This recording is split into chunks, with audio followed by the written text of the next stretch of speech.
Hello विद्यार्थीगण, मैं S के कश्यप आप तमाम विद्यार्थी का हार्दिक अभिनंदन करता हूं। तो विद्यार्थीगण, आप देश के भविष्य के रक्षक हैं। आपकी कर्मठता आपके और आपके पूरे परिवार और इस देश के लोग को चैन की नींद सोने देता है। आप जागते हैं और हम लोग चैन की नींद में सोते हैं। तो आपके ऊपर देश की महती जिम्मेवारी है और इस जिम्मेवारी के लिए आप सुयोग्य उम्मीदवार बन सकते हैं, बशर्ते कि थोड़ा सा आईक्यू, थोड़ी सी बौद्धिकता का परिचय देना है, थोड़ी सी मेहनत करना है। आप आर्थिक रूप से सशक्त हो जाते हैं। इसके पश्चात सैलरी के पश्चात 4 वर्ष के बाद आपको कंटिन्यू सेवा करने का अवसर या आपके पास जो है एक मुफ्त इतनी राशि दी जाएगी कि चाहे तो आप स्वरोजगार स्टार्टअप योजना, स्टैंडअप योजना से जुड़ करके लोगों को रोजगार देने में सक्षम हो सकते हैं। क्योंकि 4 वर्ष का ये जो नौकरी है ये आपको मानसिक शारीरिक रूप से आपको दृढ़ करता है, आपको सुदृढ़, आपको मजबूत बनाता है। और यदि आप चाहते हैं इसमें निश्चित सफलता प्राप्त करना तो ध्यान रखिए कि हर सफलता का कुछ टर्म ऑफ कंडीशन होता है। अनुशासन आपने बचपन से पढ़ा होगा, अनुशासन ही देश को महान बनाता है। तो विद्यार्थी का अनुशासन क्या है कि जब वो क्लास में पहुंचे तो जो क्लास में पढ़ना है उसको पढ़ कर पहुंचे, ताकि समझने में सहूलियत होगी। जब शिक्षक समझाएंगे तब वो बेहतर तरीके से कंसेप्ट बना पाएगा। लेकिन जब पहले से आप पढ़े नहीं रहेंगे तो जाहिर सी बात है कठिनाई का सामना करना पड़ेगा। तो डिस्कशन क्लास में भी यही उपयोगिता है। डिस्कशन क्लास में आने के पहले संस्थान ने जो आपको बुक उपलब्ध कराया, जिस बुक के माध्यम से मैं डिस्कशन करा रहा हूं, तो यूनिक भारती पब्लिकेशन का अग्निवीर वायु का ये बुक जो है, जिसमें आपका कई मॉडल सेट दिया गया है, उस मॉडल सेट को आप हल करें। हर दिन मॉडल सेट को हल करें और फिर डिस्कशन क्लास में आए। देखिए आपको कितना अधिकतम लाभ प्राप्त होता है। प्रश्न आपके सामने है, कौन सा जानवर पराध्वनि सामान्य अवस्था में जो मनुष्य क्या होता है 20 हर्ट्ज से लेकर 20,000 हर्ट्ज तक का ही मनुष्य जो है वो सुन पाता है। इससे कम और इससे ज्यादा का नहीं सुन पाता है। लेकिन चमगादड़, कुत्ता, बिल्ली, ये सब जो है इससे अधिक की भी ध्वनि को सुन सकता है। इससे अधिक की ध्वनि का गठिया जहां घुटने पे वगैरह पर दर्द होता है उसके इलाज में इसको प्रयोग में लाया जाता है। अब देखिए हाथी की चिघार को आप सुन पाते हैं, पतंग की सनसनाहट को आप सुन पाते हैं, शार्क की पानी में शार्क जो मछली है उसकी आवाज़ को हम सुन पाते हैं। अर्थात वो श्रव्य ध्वनि नहीं छोड़ रही है। यहाँ पर देखिए एकमात्र आपका विकल्प पोइसेस है, जो कि 20,000 से अधिक हर्ट्ज की उसकी ध्वनि है, जिसको हम लोग नहीं सुन सकते हैं। आप जिसकी ध्वनि को सुन सकते हैं, जिसकी आवाज़ को सुन सकते हैं, तो स्पष्ट है कि वो आवाज़ जो है पराश्रव्य ध्वनि के रूप में पराध्वनि नहीं है। वो आवाज़ जो है सामान्य ध्वनि है। पराश्रव्य ध्वनि वही है जिसकी आवाज़ को हम लोग सुन नहीं सकते हैं। 7 वर्षीय युद्ध, 7 मतलब यहाँ 100 नहीं है, 7 वर्षीय यहाँ पर जो है वो 7 वर्ष का युद्ध है। तो 7 वर्ष का जो युद्ध हुआ वह युद्ध 7 वर्षीय युद्ध भारत में भी लड़ा गया था। इंग्लैंड और फ्रांस विश्व में जहाँ जहाँ थे वहाँ वहाँ इन दोनों ने संघर्ष किया, युद्ध किया। तो 7 वर्षीय युद्ध कहाँ हुआ, कब से, पहला देखिए कब से कब तक हुआ। तो 7 वर्षीय युद्ध 1756 से लेकर 1763 ईस्वी तक लड़ा गया। किसके किसके बीच, इंग्लैंड और फ्रांस के बीच युद्ध लड़ा गया। क्यों लड़ा गया, तो व्यापारिक क्षेत्र में अपनी मजबूती के लिए। वो चाहता था कि हम एक देश दूसरे को पराजित कर देंगे तो उस दूसरा देश में भी जो वो देश व्यापार करता है उसका व्यापार पर हम अधिकार कर लेंगे। तो विश्व के अधिक से अधिक देशों पर अपना अकेला व्यापारिक एकाधिकार को कायम करने के लिए इंग्लैंड और फ्रांस के बीच जो युद्ध लड़ा गया उसे ही 7 वर्षीय युद्ध के नाम से जाना जाता है। जर्मनी तो साम्राज्यवाद में बहुत बाद में शामिल हुआ, इटली साम्राज्यवाद में बहुत बाद में शामिल हुआ। सबसे पहले साम्राज्यवाद में शामिल होने वाला इंग्लैंड और फ्रांस था। भारत का राष्ट्रीय खेल किसे माना जाता है? देखिए, भारत में कोई राष्ट्रीय खेल वास्तविक तौर पर सरकार के द्वारा किसी खेल को राष्ट्रीय खेल की मान्यता नहीं दी गई। जैसे 2009 में आपने पढ़ा होगा कि गंगा के डॉल्फिन को भारत सरकार ने जलीय जीव की मान्यता दी। बाघ भारत का राष्ट्रीय पशु है।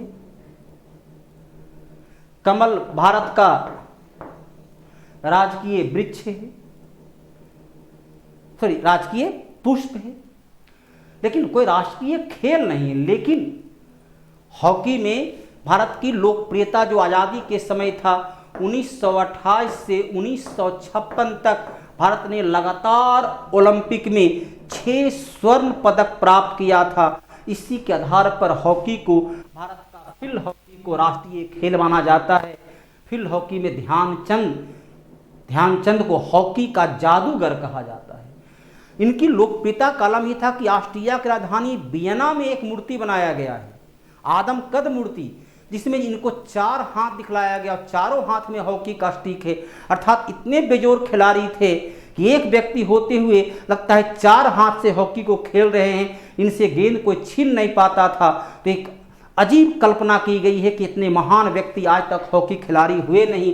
क्रिकेट चलिए, भारत में वर्तमान में समय में सबसे लोकप्रिय भारतीय खेल क्रिकेट है। 1983 और 2011 में भारत ने विश्व कप क्रिकेट को जीता। शतरंज अभी विगत क्वेश्चन में आपको चर्चा किए थे। 1988 में विश्वनाथ आनंद से लेकर अब तक 74 राष्ट्रीय क्षेत्र अंतर्राष्ट्रीय स्तर के खिलाड़ी शतरंज में भारत के प्राप्त हो चुका है। कबड्डी अभी देखिए वर्तमान में काफ़ी लोकप्रिय है। भारत ने लगातार विश्व स्तर पर जो कबड्डी प्रतियोगिता हुआ उस प्रतियोगिता को जीतते रहा है। भारत का राष्ट्रीय आदर्श वाक्य सत्यमेव जयते, विगत सेट में हम पढ़ा रहे थे तो उसमें बतलाए थे भारत का प्रतीक वाक्य सत्यमेव जयते लिया गया है। कहाँ से? तो यहाँ पर देखिए भारत का आदर्श वाक्य क्या है? सत्यमेव जयते। किस पुस्तक से लिया गया? तो मुंडक, किताब का नाम है मुंडक उपनिषद। मुंडक उपनिषद से लिया गया सत्यमेव जयते। जय जवान जय किसान ये नारा दिया गया किनके द्वारा? प्रधानमंत्री थे उस वक्त लाल बहादुर शास्त्री। तो लाल बहादुर शास्त्री के द्वारा जय जवान और जय किसान का नाम दिया गया। जय हिंद का नारा दिया गया नेताजी सुभाष चंद्र बोस, नेताजी सुभाष चंद्र बोस। और वंदे मातरम आनंद मठ नामक पुस्तक से लिया गया, जिसके लेखक हुए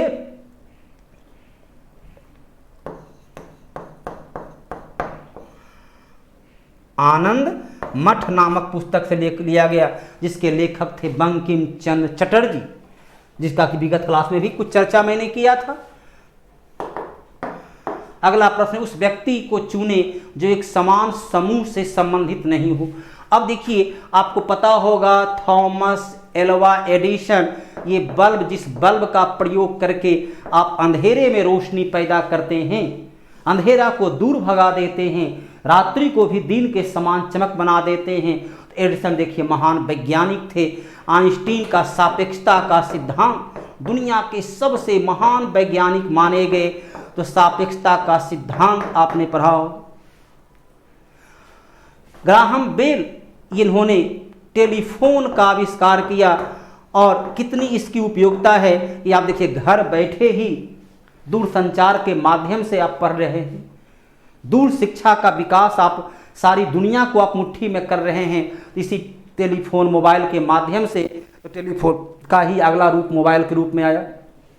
तो देखिए तीनों वैज्ञानिक हैं, जबकि विराट कोहली क्या है? क्रिकेट खिलाड़ी, ये खेल से संबंधित हैं, जबकि अन्य तीनों वैज्ञानिक हैं।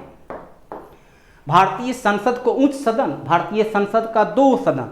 देखिए जब बोला गया संसद तो अनुच्छेद 79 के आधार पर संसद में क्या क्या शामिल है? तो संसद में राष्ट्रपति, लोकसभा और राज्यसभा, संसद में तीनों शामिल है। लोकसभा को प्रथम एवं निम्न सदन और राज्यसभा को द्वितीय एवं उच्च सदन के नाम से जानते हैं। ये क्या आंसर आपका हो गया राज्यसभा। तो लोकसभा को प्रथम एवं निम्न, राज्यसभा को उच्चतम न्यायालय, इसे सुप्रीम कोर्ट, भारत की न्यायिक प्रणाली का ये सर्वोच्च इकाई है। प्रधानमंत्री वो कार्यपालिका का, संविधान में लोकतंत्र का 3 स्तंभ कार्यपालिका, विधायिका और न्यायपालिका। तो कार्यपालिका के प्रधान, ये न्यायपालिका के प्रधान, और ये दोनों विधायिका हो गया। किस देश की तटीय रेखा सबसे लंबी है? तट रेखा। तट रेखा मतलब क्या करते? सागर से मिला हुआ रेखा। सागर तट की जो रेखा होती है उसे तटीय रेखा कहते हैं। अर्थात जहां हमारी सीमा समुद्र से मिलती है उसे तटीय रेखा कहते हैं। आपने पढ़ा होगा भारत की सबसे लंबी तटीय रेखा गुजरात का है। तो ये पूछ रहा है पूरे देश का, पूरे विश्व में। तो पूरे विश्व की सबसे लंबी तट रेखा जो है वो किसका है? तो विश्व का सबसे लंबी तट रेखा कनाडा का। कनाडा की जो तट रेखा है पूरे विश्व का वो सबसे लंबी रेखा है। कनाडा की टोटल जो रेखा हो जाती है, कनाडा का जो टोटल रेखा है वो हो जाता है 20,20,20,000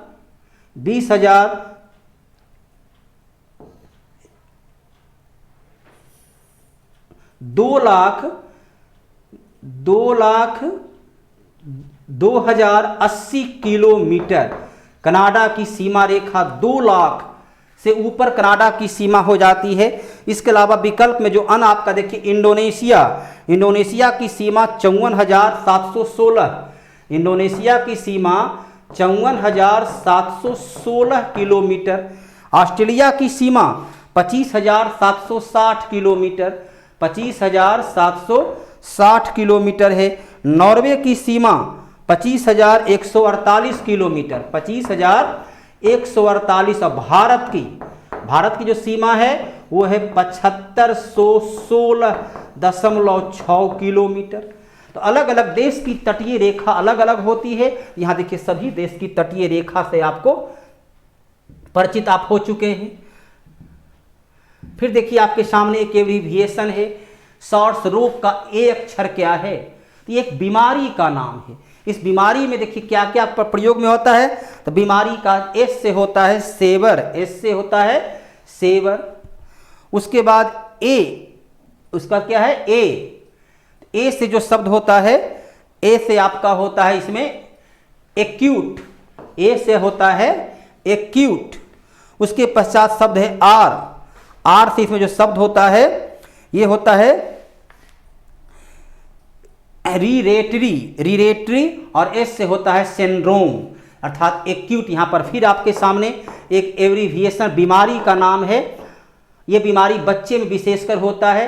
पर्वतीय पर्यटन स्थल की राजकुमारी, पर्वतीय पर्यटन स्थल की राजकुमारी, अर्थात जो बड़ा ही आकर्षक वहां का प्राकृतिक वातावरण है वो देखिए कोडाई कनाल तमिलनाडु केरल के तट पर अवस्थित कोडाई कनाल पर्वत क्षेत्र का ही जो सर्वोच्च चोटी है, सर्वोच्च चोटी अनामुडी, जो 2695 मीटर है, यह दक्षिण भारत की सबसे ऊंची चोटी है जो तमिलनाडु केरला तट पर अवस्थित है। यह भारत के पश्चिमी घाट में है। ऊटी भी आपका पर्यटन स्थल है। देहरादून उत्तराखंड का, दार्जिलिंग पश्चिम बंगाल का सभी जो है पर्यटक स्थल ही है। लेकिन उसमें कडाई कनाल तमिलनाडु का सर्वश्रेष्ठ माना जाता है। पृथ्वी का द्रव्यमान अर्थात पृथ्वी का वजन कितना है, द्रव्यमान मतलब हुआ वजन, तो पृथ्वी का वजन कितना है? तो पृथ्वी का वजन जो हो जाता है 6 गुने 10⁻24 किलोग्राम। अलग अलग जितने भी ग्रह हैं, उपग्रह है, सबका वजन को ज्ञात किया गया है उसकी लंबाई, चौड़ाई, मोटाई के आधार पर। तो पृथ्वी का जो है द्रव्यमान, पृथ्वी सबसे भारी ग्रह में से एक ग्रह है। यहाँ मिट्टी चट्टान प्रचुर मात्रा में पाया जाता है। पृथ्वी सौर मंडल में आकार के दृष्टिकोण से 5वां, सूर्य से दूरी के आधार पर 3रा ग्रह में शामिल होता है। तो पृथ्वी सूर्य का चक्कर लगाता है और अपने अक्ष पर भी एंटी क्लॉक अर्थात घड़ी के सुई के विपरीत घूमता है। इस प्रकार से विद्यार्थीगण यहाँ देखिए 10-10 क्वेश्चन का ये सेट होता है। अब जब एक बार अपने से सेट बनाते हैं 10 क्वेश्चन तो आपको जानकारी हो गई किताब से हल करने के पश्चात। जब आप यूनिक पब्लिकेशन का किताब पढ़ते हैं और जब फिर मुझसे जुड़ जाते हैं, फिर इस संस्था के यूट्यूब चैनल से आप जुड़ जाते हैं, तो आप क्या पाते हैं कि कम से कम 10 नहीं न्यूनतम 50 क्वेश्चन आप बना पाते हैं। लेकिन वो कब बना पाएंगे? जब आप किस किताब को एक बार पहले बना चुके होंगे। इसलिए किताब लेना ना भूलें, यह आपकी परीक्षा की सफलता के लिए बेहद ही आवश्यक है। ठीक है, अगले दिन पुनः नए सेट के साथ हम लोग रहेंगे। तब तक के लिए धन्यवाद।